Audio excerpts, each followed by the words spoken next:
Assalamualaikum warahmatullahi wabarakatuh. Tabi pun, salam guru penggerak.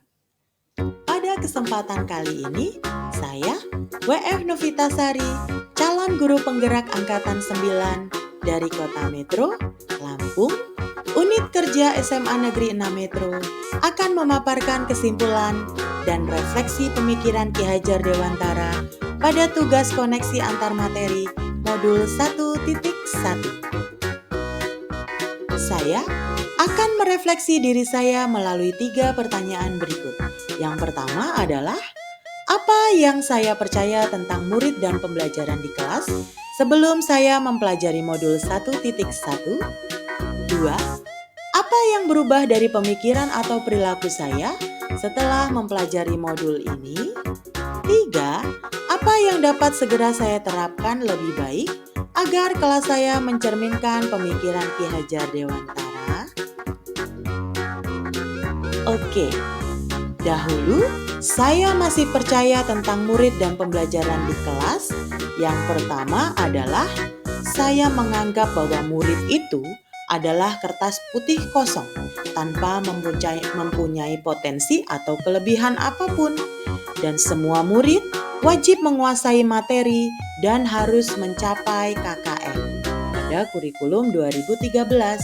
Jadi saya hanya mengutamakan aspek kognitif anak saja. Kemudian, saya masih percaya bahwa semua murid dapat mengikuti cara belajar yang dilakukan oleh saya. Asal murid memperhatikan dan penjelasan yang saya lakukan dan rajin berlatih mengerjakan soal. Nah, sehingga pembelajaran yang saya lakukan itu adalah teacher center, bukan student center. Dan dalam pembelajaran, saya terlalu banyak berceramah dan siswa hanya duduk, diam, serta mendengarkan saja.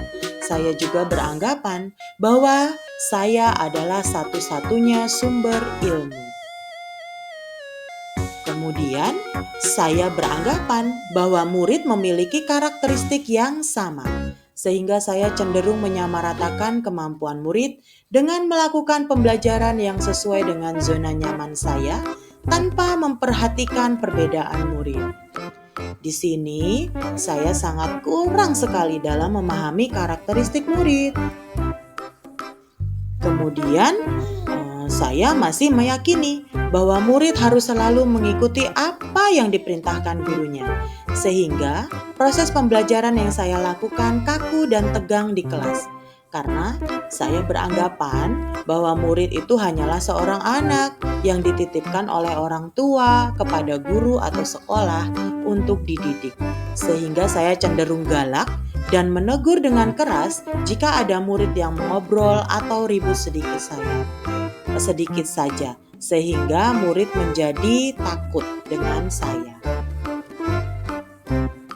Yang selanjutnya adalah murid yang pintar dan berhasil adalah yang nilai ulangannya bagus, sehingga penilaian yang saya lakukan hanya berfokus pada nilai kognitif yang bagus saja.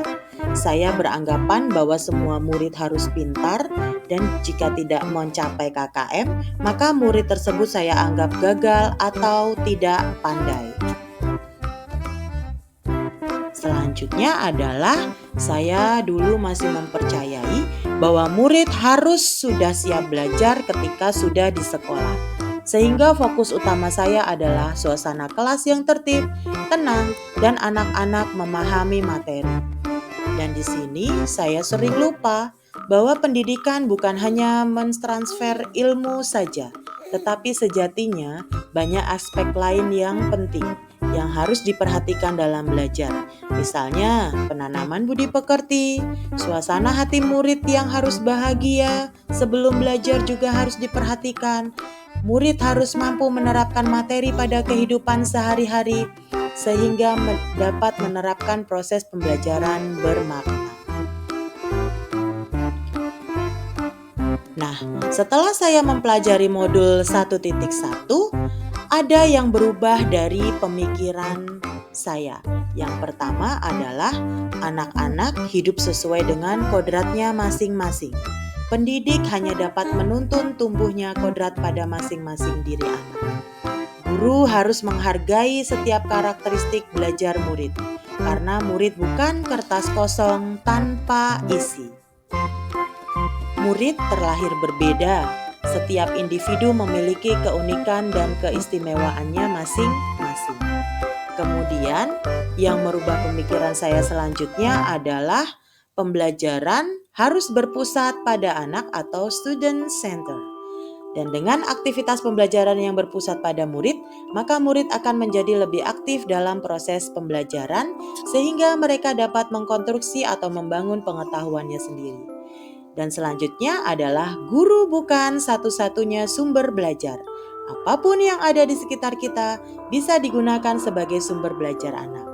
Anak bebas memilih sumber belajar apa dan bagaimana yang akan digunakan untuk belajar. Tugas kita hanyalah sebagai fasilitator, menuntun, mengarahkan dan membimbing mana yang baik dan tidak baik. Kemudian, murid juga adalah sebagai subjek pembelajaran. Jadi merekalah yang memegang kendali pembelajaran. Nah, tadi sudah merubah pemikiran saya. Sekarang yang merubah perilaku saya setelah saya mempelajari modul 1.1 adalah anak memiliki kodratnya masing-masing sehingga saya tidak bisa memaksakan seorang anak supaya dapat menguasai seluruh materi. Jadi saya harus memberikan kebebasan kepada anak atau memerdekakan anak untuk menyelesaikan setiap materi atau tugas sesuai dengan minat, bakat, dan kreativitasnya masing-masing. Sesuai dengan konsep Ki Hajar Dewantara bahwa petani padi tidak bisa menumbuhkan jagung di ladangnya atau sebaliknya. Nah, inilah yang merubah pemikiran saya. Kemudian, selanjutnya adalah saya harus mengemas pembelajaran secara menarik agar motivasi belajar murid meningkat dan mendekati anak dengan hati. Sebagai seorang guru, kita harus bebas dari segala ikatan, dengan suci hati mendekati sang anak, bukan untuk meminta sesuatu hak, melainkan untuk memuliakan dan menghargai seorang anak. Begitulah tutur Ki Hajar Dewantara. Jadi pendekatan secara personal harus saya lakukan agar lebih dekat dengan anak. Kemudian yang merubah perilaku saya adalah saya harus lebih memahami makna ing ngarsa sung tulodo, ing madya mangun karsa dan tutwuri handayani. Karena di kurikulum Merdeka ini menuntut guru supaya dapat menjadi teladan ketika di depan, memberi semangat ketika di tengah, dan menjadi pendorong serta memberi support penuh ketika guru di belakang murid. Dan di sini saya hanya bisa menuntun murid sesuai kodratnya masing-masing karena mereka bukan kertas kosong. Mereka sudah mempunyai potensi dan karakteristik masing-masing yang istimewa sehingga nanti dapat tercapai kebahagiaan dan keselamatan setinggi-tingginya baik sebagai makhluk individu maupun makhluk sosial.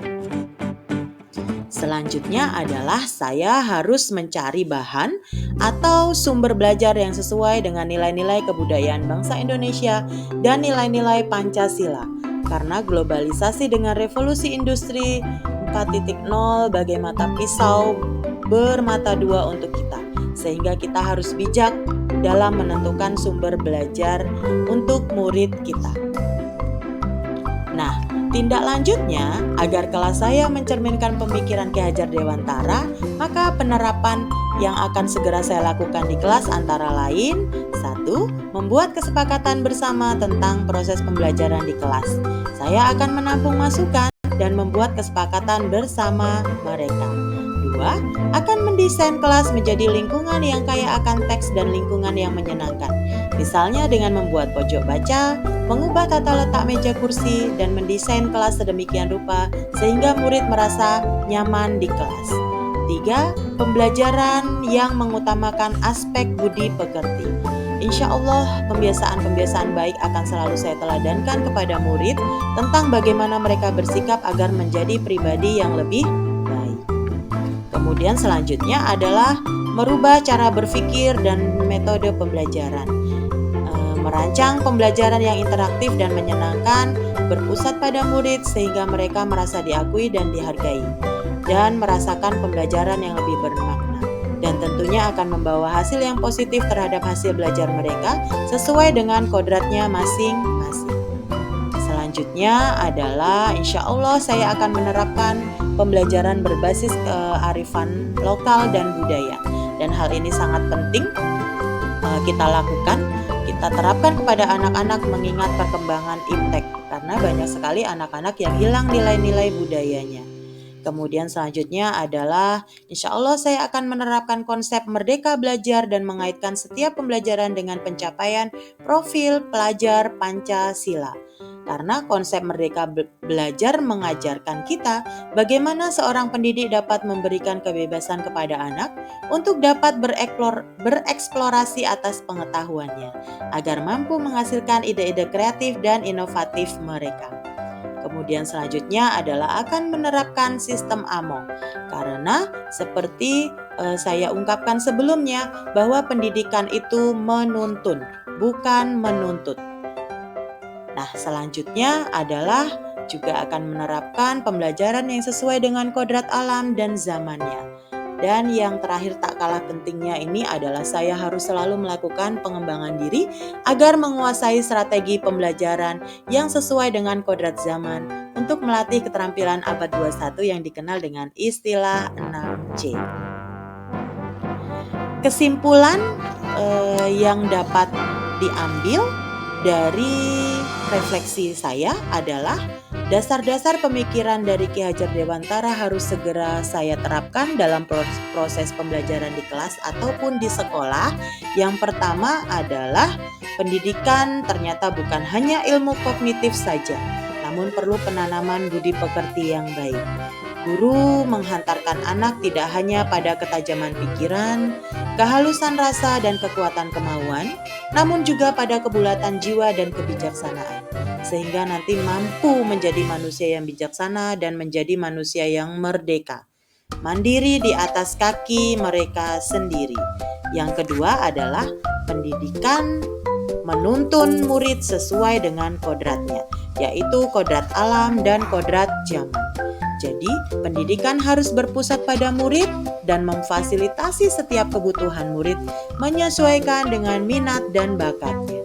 Selanjutnya adalah guru harus bisa menjadi teladan yang baik karena sosok guru ini digugu dan ditiru. Sehingga semboyan ing arso sung tulodo, ing madya mangun karso, dan tutwuri handayani hendaknya terpatri pada diri setiap pendidik.